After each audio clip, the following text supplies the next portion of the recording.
अगर मैं आपसे कहूं कि आपके जीवन का सबसे बड़ा दुश्मन कोई इंसान नहीं, बल्कि आपका अपना मन है, तो क्या आप यकीन करेंगे? यही मन आपको सफलता की ऊंचाइयों तक भी ले जा सकता है, और यही मन आपको डर, क्रोध, चिंता और दुख की गहराइयों में भी धकेल सकता है। लेकिन आज मैं आपको गौतम बुद्ध की वो गुप्त शिक्षा बताने वाला हूं, जिसे समझकर हजारों लोगों ने अपने मन पर विजय पाई। वीडियो के अंत तक बने रहिए, क्योंकि आखिर में मैं आपको एक ऐसी साधना बताऊंगा जो शायद आपके पूरे जीवन की दिशा बदल दे। कल्पना कीजिए, एक ऐसा राजा जिसके पास असीम धन, विशाल सेना और अपार शक्ति थी, फिर भी वो रातों को सो नहीं पाता था। हर दिन उसके मन में डर, चिंता और बेचैनी बढ़ती जा रही थी। उसने वैद्य बुलाए, तांत्रिक बुलाए, विद्वानों से सलाह ली, लेकिन उसके मन को शांति नहीं मिली। आखिरकार किसी ने उससे कहा, यदि इस संसार में कोई तुम्हारे मन का रहस्य समझ सकता है तो वो केवल गौतम बुद्ध है। राजा तुरंत बुद्ध के पास पहुंचा। उसने हाथ जोड़कर कहा, भगवान, मेरे पास सब कुछ है, फिर भी मेरा मन कभी शांत नहीं रहता। कृपया मुझे बताइए कि मेरे दुख का कारण क्या है। गौतम बुद्ध मुस्कुराए। उन्होंने तुरंत कोई उत्तर नहीं दिया। कुछ क्षण मौन रहे, फिर बोले, राजन, कल सूर्योदय से पहले नदी के किनारे आना, मैं तुम्हें तुम्हारे मन का असली चेहरा दिखाऊंगा। राजा पूरी रात इसी सोच में डूबा रहा। आखिर बुद्ध उसे ऐसा क्या दिखाने वाले थे जो आज तक कोई नहीं दिखा सका। अगली सुबह सूरज निकलने से पहले ही राजा नदी के किनारे पहुंच गया। चारों ओर गहरा सन्नाटा था। केवल पक्षियों की हल्की आवाज और बहते पानी की धारा सुनाई दे रही थी। गौतम बुद्ध पहले से वहां शांत भाव से बैठे थे। राजा ने विनम्रता से प्रणाम किया और बोला, भगवान, मैं आ गया हूं। अब कृपया मुझे बताइए कि मेरा मन अशांत क्यों रहता है। बुद्ध ने नदी की ओर इशारा करते हुए कहा, राजन, इस पानी को ध्यान से देखो, तुम्हें इसमें क्या दिखाई दे रहा है? राजा ने पानी में देखा, लेकिन तेज लहरों के कारण उसका चेहरा साफ दिखाई नहीं दे रहा था। उसने उत्तर दिया, भगवान, पानी हिल रहा है, इसलिए मैं अपना चेहरा साफ नहीं देख पा रहा हूं। बुद्ध मुस्कुराए और बोले, थोड़ी देर प्रतीक्षा करो। कुछ समय बाद नदी का पानी शांत हो गया। अब उसमें राजा का चेहरा बिल्कुल स्पष्ट दिखाई दे रहा था। तब बुद्ध बोले, राजन, यही तुम्हारे मन का रहस्य है। जब मन इच्छाओं, क्रोध, भय और चिंता की लहरों से भरा होता है, तब सत्य दिखाई नहीं देता। लेकिन जब मन शांत हो जाता है, तब जीवन का हर उत्तर स्वयं दिखाई देने लगता है। राजा यह सुनकर गहरे विचार में डूब गया। लेकिन उसके मन में अभी भी एक बड़ा प्रश्न था। यदि मन इतना चंचल है, तो इसे हमेशा के लिए शांत कैसे किया जाए? बुद्ध ने उसकी ओर देखा और कहा, यही सबसे कठिन प्रश्न है, और इसका उत्तर तुम्हारा जीवन बदल सकता है। राजा ने गंभीर स्वर में पूछा, भगवान, यदि मन ही मेरे सभी दुखों का कारण है, तो क्या कोई ऐसा उपाय है जिससे मैं इसे हमेशा के लिए अपने वश में कर सकूं? गौतम बुद्ध ने उत्तर देने के बजाय पास पड़े एक मिट्टी के दीपक को उठाया। उन्होंने दीपक जलाया और राजा से कहा, राजन, इस दीपक को ध्यान से देखो। राजा कुछ देर तक उस दीपक की लौ को देखता रहा। तब बुद्ध बोले, क्या तुमने देखा कि ये लौ हर क्षण बदल रही है, फिर भी तुम्हें ये एक जैसी दिखाई देती है? ठीक इसी प्रकार तुम्हारा मन भी हर पल बदलता रहता है। विचार आते हैं, चले जाते हैं, भावनाएं उठती हैं, फिर समाप्त हो जाती हैं, लेकिन तुम उन्हें अपना सच मान लेते हो। राजा ध्यान से सुन रहा था। बुद्ध ने आगे कहा, मन को रोकना संभव नहीं है, लेकिन मन को देखना संभव है। जिस दिन तुम अपने विचारों के मालिक बन जाओगे, उस दिन विचार तुम्हारे मालिक नहीं रहेंगे। राजा ने पूछा, भगवान, मैं ये कैसे करूं? बुद्ध मुस्कुराए और बोले, आज से जब भी तुम्हारे मन में क्रोध, भय, चिंता या लालच उठे, उसे दबाना मत, केवल उसे देखना, बिना उसके पीछे भागे, बिना उससे लड़ाई किए। धीरे धीरे तुम्हें अनुभव होगा कि हर विचार बादलों की तरह आता है और चला जाता है। राजा के चेहरे पर पहली बार शांति की एक हल्की मुस्कान दिखाई दी, लेकिन बुद्ध जानते थे कि ये तो केवल शुरुआत थी। उन्होंने कहा, कल मैं तुम्हें वो अभ्यास सिखाऊंगा जिसे अपनाकर साधारण मनुष्य भी असाधारण मानसिक शक्ति प्राप्त कर सकता है। राजा की उत्सुकता और भी बुद्ध के पास पहुंचा। अब उसके चेहरे पर पहले जैसी बेचैनी नहीं थी, लेकिन मन के भीतर अभी भी अनेक प्रश्न चल रहे थे। राजा ने हाथ जोड़कर कहा, भगवान, मैंने आपके बताए अनुसार अपने विचारों को देखना शुरू किया। कुछ क्षणों के लिए मन शांत हुआ, लेकिन फिर वही क्रोध, भय और इच्छाएं लौट आईं। क्या मेरा मन कभी पूरी तरह शांत हो सकेगा? गौतम बुद्ध ने पास पड़े एक पत्थर को उठाया और उसे शांत झील में फेंक दिया। छपाक, पानी में बड़ी बड़ी लहरें उठीं। बुद्ध ने पूछा, राजन, क्या इन लहरों को हाथ से रोक सकते हो? राजा ने कहा, नहीं भगवान, जितना रोकने की कोशिश करेंगे उतनी ही लहरें फैलेंगी। बुद्ध मुस्कुराए, ठीक यही तुम्हारे मन के साथ होता है। जितना तुम क्रोध, भय या दुख से लड़ते हो, वे उतने ही शक्तिशाली हो जाते हैं। लेकिन यदि उन्हें बिना विरोध के आने और जाने दो तो वे स्वयं शांत हो जाते हैं। फिर बुद्ध ने राजा को आंखें बंद करने के लिए कहा, अपनी सांस पर ध्यान दो, केवल सांस के आने और जाने को देखो, न उसे बदलो न उसे रोको। कुछ मिनट बीत गए। राजा ने पहली बार अनुभव किया कि उसका मन पहले से अधिक शांत हो रहा है। लेकिन तभी अचानक एक पुरानी घटना उसकी स्मृति में आ गई और उसका मन फिर भटकने लगा। राजा ने आंखें खोलीं और कहा, भगवान, मेरा मन फिर भटक गया। बुद्ध मुस्कुराए और बोले, यही अभ्यास है राजन। मन का भटकना असफलता नहीं है। हर बार जब तुम उसे प्रेम से वापस लाते हो, उसी क्षण तुम्हारा मन पहले से अधिक शक्तिशाली बनता है। राजा ने गहरी सांस ली। उसे लगने लगा कि वह अपने जीवन का सबसे बड़ा रहस्य समझने लगा है। लेकिन बुद्ध के पास अभी एक और शिक्षा शेष थी, एक ऐसी शिक्षा जो मनुष्य को भय से पूरी तरह मुक्त कर सकती थी। राजा ने बुद्ध की ओर देखा और पूछा, भगवान, मैंने अपने मन को देखना सीख लिया है, लेकिन एक भय ऐसा है जो मेरा पीछा नहीं छोड़ता, भविष्य का भय। कहीं मैं सब कुछ खो न दूं, कहीं मृत्यु मुझसे सब कुछ छीन न ले। बुद्ध कुछ क्षण मौन रहे, फिर उन्होंने राजा को अपने साथ जंगल की ओर चलने को कहा। चलते चलते वे एक विशाल वट वृक्ष के नीचे पहुंचे। वहां एक सूखा पत्ता धीरे धीरे हवा में झूलता हुआ धरती पर गिरा। बुद्ध ने उस पत्ते को उठाया और राजा से पूछा, राजन, क्या इस पत्ते ने गिरने का विरोध किया?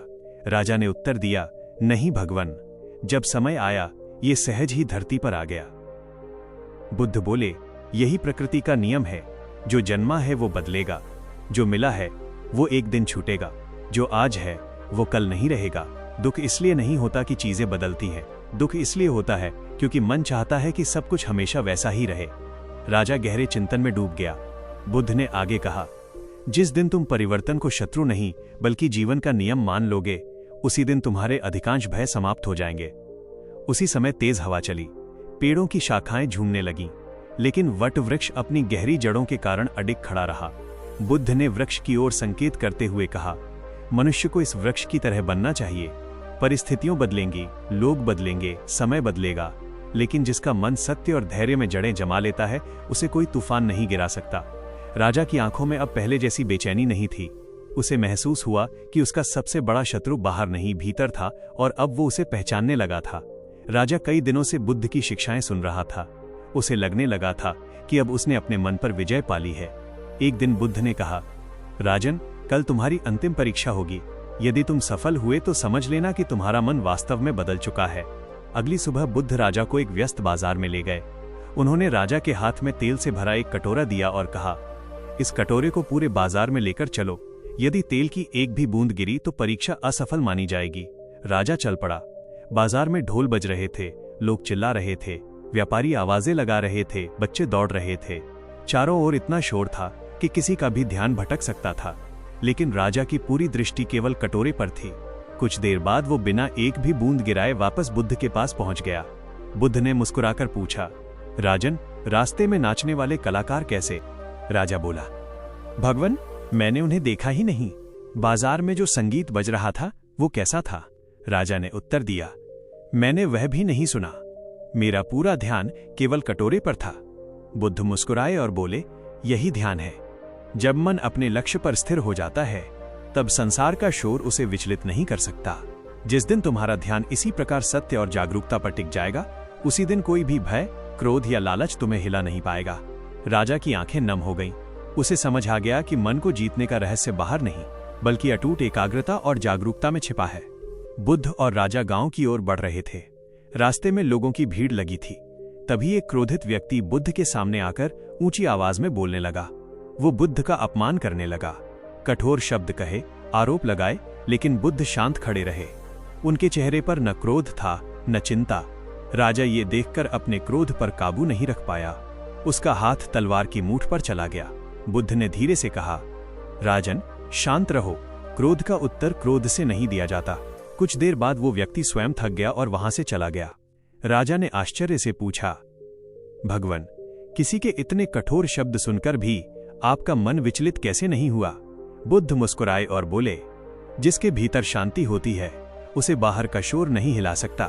दूसरे व्यक्ति के शब्द तभी चोट पहुंचाते हैं जब हम उन्हें अपने मन में जगह दे देते हैं। राजा कुछ देर तक मौन रहा। उसे समझ आने लगा कि मन की शक्ति तलवार की शक्ति से कहीं अधिक बड़ी होती है। उस दिन से उसने निश्चय किया कि किसी भी परिस्थिति में पहले अपने मन को संभालेगा, फिर कोई निर्णय लेगा। लेकिन राजा के सामने अभी जीवन की एक ऐसी घटना आने वाली थी जहां उसे बुद्ध की इस शिक्षा को वास्तव में परखना था। कुछ दिनों बाद राजा अपने महल लौट आया। उसने बुद्ध की हर शिक्षा को अपने जीवन में अपनाने का प्रयास शुरू कर दिया। एक सुबह राजसभा चल रही थी, तभी एक सैनिक घबराया हुआ दरबार में आया। महाराज, सीमा के एक छोटे राज्य ने आपके दूत का अपमान किया है और आपके राज्य के विरुद्ध अपशब्द कहे हैं। ये सुनते ही पूरा दरबार क्रोध से भर गया। एक मंत्री बोला, महाराज, तुरंत सेना भेजिए, अपमान का उत्तर युद्ध से दीजिए। कुछ क्षणों के लिए राजा का चेहरा भी क्रोध से लाल हो गया। उसका हाथ सिंहासन की बाह पर कस गया। उसे लगा कि अभी आदेश दे दे, लेकिन तभी उसे बुद्ध की बात याद आई। क्रोध में लिया गया निर्णय प्रायः पछतावे का कारण बनता है। राजा ने अपनी आंखें बंद की, गहरी सांस ली, कुछ क्षण तक मौन रहा। पूरा दरबार हैरान था। फिर राजा ने शांत स्वर में कहा, पहले सत्य का पता लगाया जाएगा, बिना पूरी बात जाने कोई निर्णय नहीं होगा। राजा ने अपने सबसे विश्वसनीय सैनिकों को जांच के लिए भेजा। 2 दिन बाद वे लौटे और बोले, महाराज, आपके दूत का अपमान उस राज्य के राजा ने नहीं किया था। कुछ डाकुओं ने उनके वेश में यह षड्यंत्र रचा था ताकि दोनों राज्यों के बीच युद्ध छिड़ जाए। यह सुनकर पूरा दरबार स्तब्ध रह गया। यदि राजा ने क्रोध में निर्णय ले लिया होता तो हजारों निर्दोष लोगों का रक्त बह जाता। राजा ने मन ही मन बुद्ध को प्रणाम किया। आज उसे पहली बार महसूस हुआ कि मन पर विजय केवल स्वयं को नहीं बचाती, बल्कि पूरे समाज को विनाश से बचा सकती है। उस दिन से राजा हर बड़े निर्णय से पहले अपने मन को शांत करना सीख गया। कुछ सप्ताह बीत गए। राजा पहले से अधिक शांत और धैर्यवान हो गया था। पूरे राज्य में उसकी बुद्धिमानी की चर्चा होने लगी। एक दिन महल के द्वार पर एक वृद्ध स्त्री रोती हुई पहुंची। उसने राजा के सामने हाथ जोड़कर कहा, महाराज, मेरे इकलौते बेटे को सैनिक पकड़कर जेल ले गए हैं। वो निर्दोष है, कृपया न्याय कीजिए। दरबार के मंत्री बोले, महाराज, उस युवक पर राजकोष से सोना चुराने का आरोप है। सारे प्रमाण उसी के विरुद्ध हैं। राजा ने तुरंत दंड देने के बजाय कहा, किसी भी निर्णय से पहले मैं स्वयं सत्य जानना चाहता हूं। राजा ने उस युवक को दरबार में। युवक की आंखों में आंसू थे, लेकिन उसकी आवाज में डर नहीं था। वो बोला, महाराज, मैंने चोरी नहीं की। मैं गरीब हूं लेकिन बेईमान नहीं। राजा ने उसकी आंखों में देखा। उसे बुद्ध की शिक्षा याद आई। सत्य केवल शब्दों में नहीं, मन की शांति और व्यवहार में भी दिखाई देता है। राजा ने पूरे मामले की दोबारा जांच का आदेश दिया। जांच के दौरान एक महत्वपूर्ण सुराग मिला। राजकोष की चाबी रखने वाला अधिकारी कई दिनों से अचानक बहुत धन खर्च कर रहा था। जब उससे कड़ी पूछताछ की गई तो वो घबरा गया और अंततः उसने अपना अपराध स्वीकार कर लिया। उसने ही चोरी की थी और दोष उस गरीब युवक पर डाल दिया था। पूरा दरबार स्तब्ध रह गया। राजा ने निर्दोष युवक को सम्मानपूर्वक मुक्त किया और दोषी अधिकारी को उसके अपराध के अनुसार दंड दिया। वृद्ध मां की आंखों से खुशी के आंसू बहने लगे। राजा ने मन ही मन बुद्ध को स्मरण किया। आज उसे समझ आ गया था कि जिसका मन शांत होता है, उसका न्याय भी निष्पक्ष होता है। जल्दबाजी में लिया गया निर्णय कई निर्दोष लोगों का जीवन बर्बाद कर सकता है, लेकिन समय राजा के सामने एक और ऐसी परिस्थिति लाने वाला था जहां उसे अपने सबसे प्रिय व्यक्ति और अपने कर्तव्य में से एक को चुनना पड़ता। राज्य में शांति लौट आई थी। प्रजा राजा की प्रशंसा करती नहीं थकती थी। जहां भी राजा जाता, लोग उसके न्याय और धैर्य की बातें करते। धीरे धीरे राजा के मन में एक नया विचार जन्म लेने लगा, शायद अब मैं सचमुच सबसे बुद्धिमान शासक बन गया हूं। जब राजा बुद्ध से मिलने पहुंचा तो बुद्ध ने उसके चेहरे को देखते ही उसके मन का भाव समझ लिया। उन्होंने राजा से कहा, राजन, आज मेरे साथ चलो। दोनों जंगल के भीतर एक पुराने बरगद के पेड़ तक पहुंचे। वहां एक वृद्ध लकड़हारा चुपचाप लकड़ियां काट रहा था। उसके कपड़े साधारण थे, लेकिन उसके चेहरे पर गहरी शांति थी। बुद्ध ने राजा से पूछा, राजन, तुम्हें क्या दिखाई देता है? राजा बोला, एक गरीब लकड़हारा जो दिन रात मेहनत करता है। बुद्ध मुस्कुराए। उन्होंने लकड़हारे से पूछा, क्या तुम अपने जीवन से संतुष्ट हो? लकड़हारे ने मुस्कुराकर उत्तर दिया, भगवन, मैं हर सुबह ये सोचकर उठता हूं कि आज भी ईमानदारी से कर्म करूंगा। यही मेरे लिए सबसे बड़ा धन है। राजा ये सुनकर मौन हो गया। बुद्ध ने धीरे से कहा, राजन, मनुष्य का सबसे बड़ा शत्रु हमेशा क्रोध या भय नहीं होता। कभी कभी उसका अहंकार भी उसे सत्य से दूर कर देता है।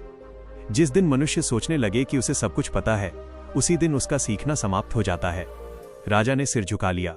उसे एहसास हुआ कि मन पर विजय पाने का मार्ग कभी समाप्त नहीं होता। हर दिन स्वयं को परखना और सीखते रहना ही सच्ची साधना है। उस दिन राजा ने अपने मन में प्रण लिया कि वो जीवन भर स्वयं को विद्यार्थी ही मानेगा, चाहे लोग उसकी कितनी भी प्रशंसा क्यों न करें। दिन राजा और बुद्ध एक घने जंगल से होकर गुजर रहे थे। अचानक उन्हें एक युवा योद्धा मिला। उसके हाथ में तलवार थी और उसके चेहरे पर विजय का घमंड साफ दिखाई दे रहा था। उसने राजा को देखकर कहा, मैंने अनेक युद्ध जीते हैं, पूरे राज्य में मुझसे बड़ा योद्धा कोई नहीं। क्या आप भी मानते हैं कि मैं सबसे शक्तिशाली हूं? राजा कुछ कह पाता उससे पहले बुद्ध मुस्कुराए और बोले, तुमने कितने लोगों को हराया? युवक ने गर्व से उत्तर दिया, सैकड़ों को। जो भी मेरे सामने आया वो हार गया। बुद्ध ने शांत स्वर में पूछा, और क्या तुमने कभी अपने क्रोध को हराया है? युवक चुप हो गया। बुद्ध ने फिर पूछा, क्या तुमने अपने अहंकार को जीत लिया है? क्या अपमान होने पर भी तुम्हारा मन शांत रहता है? क्या लालच तुम्हें कभी विचलित नहीं करता? युवक के पास कोई उत्तर नहीं था। कुछ देर तक चारों ओर मौन छाया रहा। तब बुद्ध बोले, दूसरों को हराना आसान है, लेकिन स्वयं को जीतना सबसे कठिन युद्ध है। जो अपने मन, क्रोध, अहंकार और इच्छाओं पर विजय पा लेता है, वही संसार का सबसे बड़ा विजेता कहलाता है। राजा ने उस युवक की ओर देखा। उसके चेहरे का घमंड अब विनम्रता में बदल चुका था। युवक ने अपनी तलवार नीचे रख दी और बुद्ध के चरणों में झुककर कहा, भगवान, आज तक मैं दूसरों को हराने निकला था। आज समझ आया कि असली युद्ध तो अपने भीतर है। बुद्ध मुस्कुराए और आगे चल पड़े। राजा भी उनके पीछे पीछे चलने लगा। अब उसके हर कदम के साथ एक नई समझ जन्म ले रही थी। कुछ दिनों बाद बुद्ध राजा को एक दूरस्थ विहार में ले गए। वहां कई भिक्षु ध्यान और सेवा में लगे हुए थे। राजा की नजर एक वृद्ध भिक्षु पर पड़ी। उसके पास केवल 3 वस्तुएं थीं, एक चिवर, एक जलपात्र और एक खाली भिक्षा पात्र। राजा ने आश्चर्य से पूछा, भगवान, इस भिक्षु के पास कुछ भी नहीं है, फिर भी इसके चेहरे पर इतना संतोष कैसे है? बुद्ध उस भिक्षु के पास गए और बोले, आज यदि तुम्हें भोजन न मिले तो क्या तुम दुखी हो जाओगे? भिक्षु मुस्कुराया और बोला, भगवान, यदि भोजन मिला तो शरीर का पालन होगा, यदि नहीं मिला तो धैर्य का अभ्यास होगा। दोनों ही मेरे लिए लाभ हैं। राजा ये उत्तर सुनकर चौंक गया। बुद्ध ने राजा की ओर देखा और कहा, राजन, जिसके सुख का आधार बाहरी वस्तुएं होती हैं, उसका सुख कभी स्थायी नहीं रहता, लेकिन जिसने अपने मन को संतोष में स्थिर कर लिया, उसका आनंद कोई छीन नहीं सकता। राजा कुछ देर तक उस खाली भिक्षा पात्र को देखता रहा। उसे पहली बार समझ आया कि खाली कटोरा केवल भोजन मांगने के लिए नहीं था, बल्कि यह याद दिलाता था कि मन को भी हर दिन अहंकार, लालच और क्रोध से खाली करना पड़ता है। तभी उसमें ज्ञान और शांति का स्थान बनता है। राजा ने विनम्रता से अपना सिर झुका लिया। उसे महसूस हुआ कि वो अभी भी सीखने की यात्रा पर है और हर दिन उसे अपने भीतर कुछ नया देखना है। एक दिन राजा और बुद्ध एक पहाड़ी रास्ते से गुजर रहे थे। तभी उन्हें एक व्यक्ति मिला जो एक जले हुए घर के सामने शांत बैठा था। राजा ने गांव वालों से पूछा, क्या हुआ? एक वृद्ध ने उत्तर दिया, महाराज, रात को आग लग गई। इस व्यक्ति का घर, धन और वर्षों की मेहनत सब राख हो गई। राजा को उस व्यक्ति पर दया आई। वो उसके पास गया और बोला, तुम्हारा सब कुछ नष्ट हो गया, फिर भी तुम्हारे चेहरे पर न क्रोध है न विलाप। कैसे? उस व्यक्ति ने धीरे से उत्तर दिया, महाराज, आग ने मेरा घर जलाया है, मेरा मन नहीं। यदि मैं भी अपने मन को क्रोध और दुख में जला दूं, तो मेरे पास बचेगा ही क्या? राजा उसके शब्द सुनकर मौन हो गया। बुद्ध ने उस व्यक्ति की ओर देखकर कहा, जिसने यह समझ लिया कि संसार की हर वस्तु परिवर्तनशील है, वो विपत्ति में भी टूटता नहीं। वो परिस्थिति को स्वीकार करता है और फिर नए साहस के साथ आगे बढ़ता है।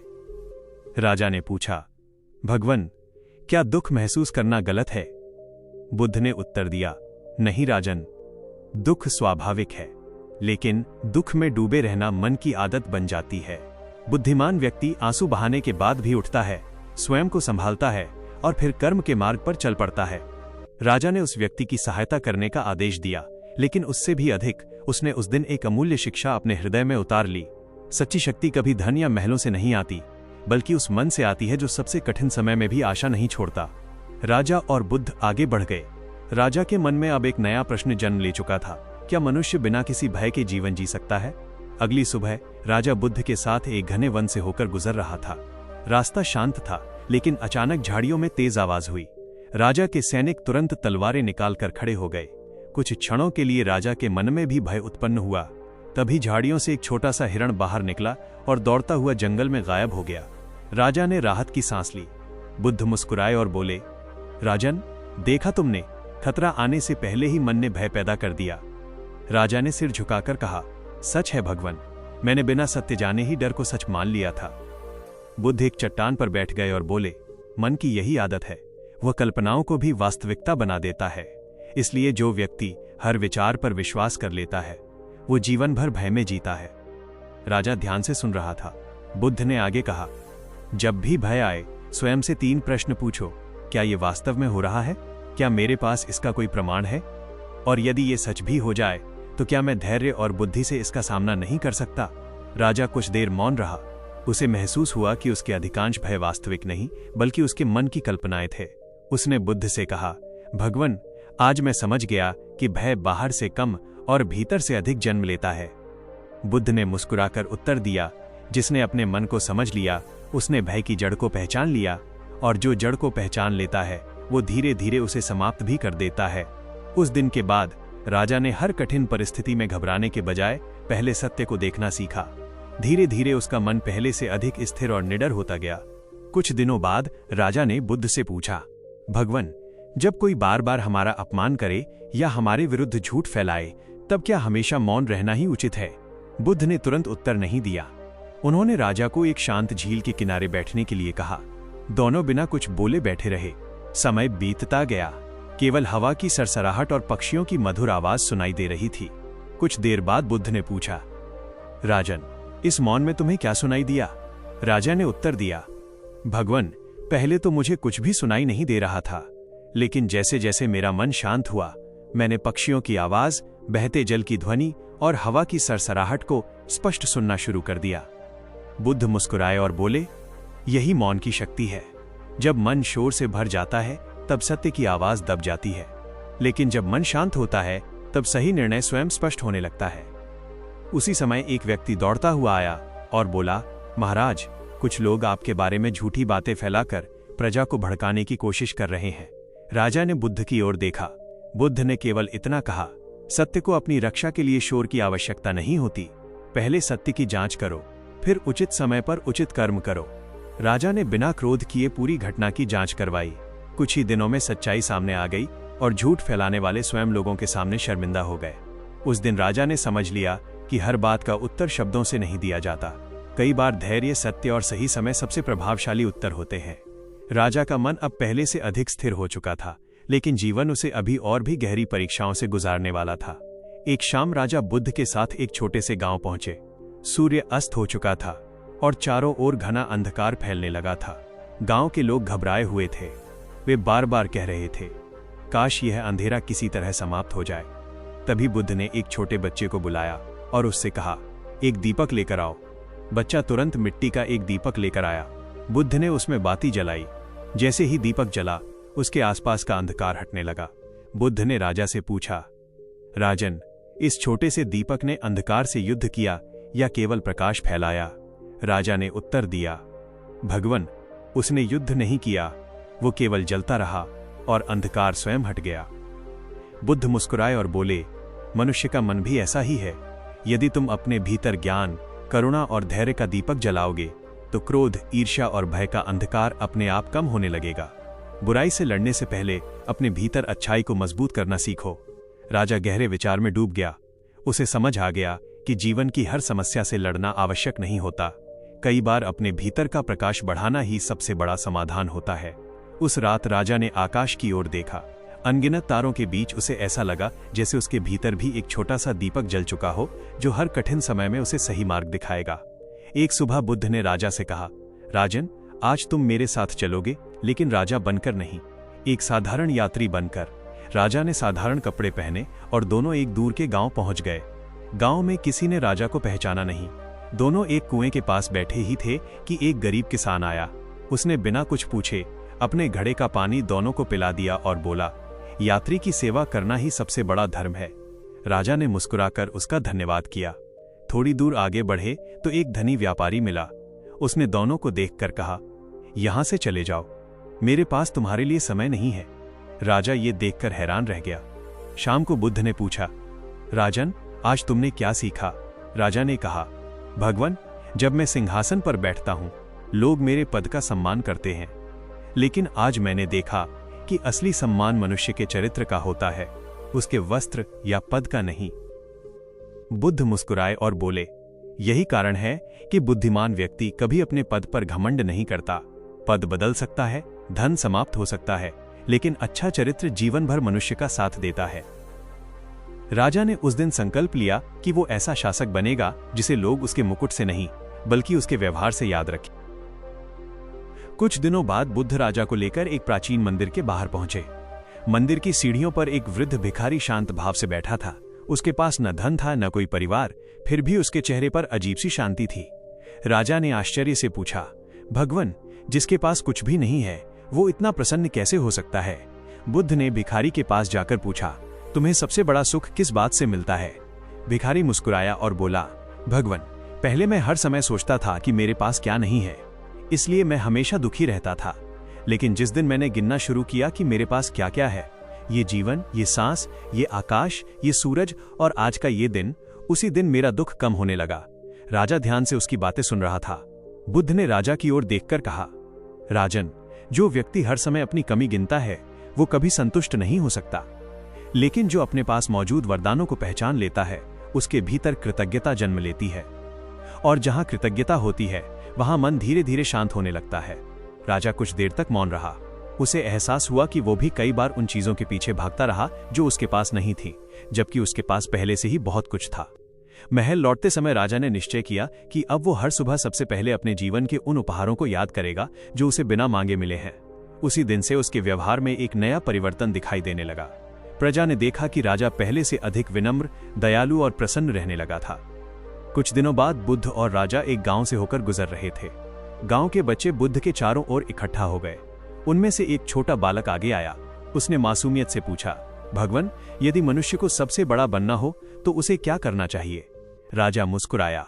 उसे लगा कि बुद्ध शायद ज्ञान, ध्यान या तपस्या की बात करेंगे, लेकिन बुद्ध ने पास पड़ी एक छोटी सी पौध को देखा और बोले, इसे देखो, ये अभी बहुत छोटी है लेकिन हर दिन थोड़ा थोड़ा बढ़ती है। ये कभी ये नहीं सोचती कि मुझे एक ही दिन में विशाल वृक्ष बन जाना है। बालक ध्यान से सुन रहा था। बुद्ध ने आगे कहा, मनुष्य भी इसी प्रकार महान बनता है। एक अच्छा विचार, एक अच्छा कर्म और एक सही निर्णय हर दिन, यही छोटी छोटी बातें मिलकर महान चरित्र का निर्माण करती हैं। राजा ने पूछा, भगवन, क्या एक छोटा सा अच्छा कर्म भी इतना बड़ा परिवर्तन ला सकता है? बुद्ध ने मुस्कुराकर पास रखा एक मिट्टी का घड़ा उठाया। उन्होंने उसमें एक एक बूंद पानी डालना शुरू किया। कुछ देर बाद घड़ा भर गया। बुद्ध बोले, राजन, ये घड़ा एक ही बार में नहीं भरा, हर बूंद ने अपना योगदान दिया। उसी प्रकार मनुष्य का चरित्र भी एक एक कर्म से बनता है। राजा की आंखों में नई चमक आ गई। उसे समझ में आ गया कि महान बनने का कोई छोटा रास्ता नहीं होता। हर दिन स्वयं को पहले से थोड़ा बेहतर बनाना ही सच्ची प्रगति है। उस दिन राजा ने पूरे राज्य में यह घोषणा करवाई कि किसी मनुष्य का सम्मान उसके धन या पद से नहीं, बल्कि उसके कर्म और चरित्र से किया जाएगा। एक सुबह बुद्ध ने राजा को अपने पास बुलाया। उनके हाथ में एक छोटा सा बीज था। उन्होंने वो बीज राजा की हथेली पर रखते हुए कहा, राजन, इसे अपने पास सुरक्षित रखो, लेकिन इसे बोना मत। राजा ने वैसा ही किया। कुछ सप्ताह बाद बुद्ध फिर आए और पूछा, राजन, बीज कहाँ है? राजा ने मुस्कुराते हुए बीज दिखा दिया। बुद्ध ने पूछा, क्या इसमें कोई परिवर्तन आया? राजा ने उत्तर दिया, नहीं भगवन, ये तो वैसा ही है जैसा आपने मुझे दिया था। बुद्ध फिर राजा को महल के बगीचे में ले गए। वहां एक माली मिट्टी में बीज बो रहा था। वो रोज उसे पानी देता, खरपतवार हटाता और धैर्य से उसकी देखभाल करता। कुछ महीनों बाद वही छोटा सा बीज एक हरे भरे पौधे में बदल गया। बुद्ध ने राजा की ओर देखकर कहा, राजन, ज्ञान भी इस बीज की तरह होता है। केवल सुन लेने से जीवन नहीं बदलता। जब तक उसे कर्म की मिट्टी, धैर्य का जल और अनुशासन की धूप नहीं मिलती, तब तक वो फल नहीं देता। राजा कुछ देर तक उस पौधे को देखता रहा। उसे एहसास हुआ कि वह बुद्ध की बातें तो सुन रहा था, लेकिन हर शिक्षा को जीवन में उतारना ही सबसे बड़ी साधना है। उसने उसी क्षण निश्चय किया कि वो प्रतिदिन बुद्ध की एक शिक्षा को अपने जीवन में अवश्य अपनाएगा, चाहे परिस्थिति कैसी भी हो। बुद्ध मुस्कुराए। उन्हें पता था कि सच्चा परिवर्तन शब्दों से नहीं, बल्कि निरंतर अभ्यास से जन्म लेता है।